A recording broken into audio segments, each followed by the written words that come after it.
Welcome to our first iScaf 10 tutorial.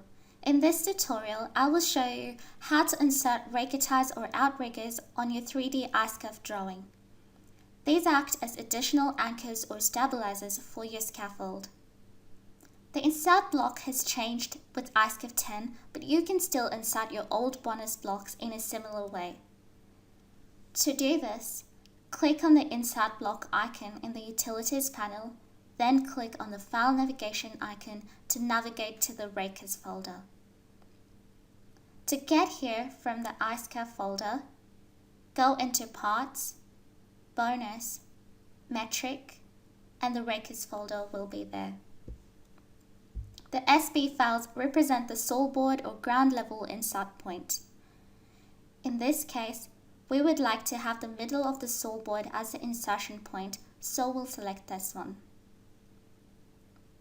To insert the raker ties, zoom in and find the center point in the sawboard by typing the command node, then pressing enter and hovering on the sawboard to find the center point, which is marked by a green circle.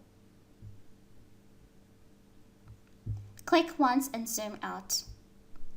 We can also insert the raker tie from the second node of your drawing. To do this, click on the rakers folder once again and click on the file name that represents the second node. And this time will just be like the first, but we'll insert it at the second node.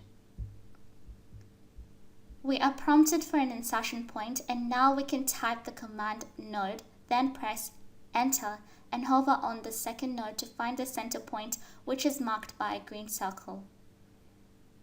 Click once and zoom out to find the right position for the raker tie.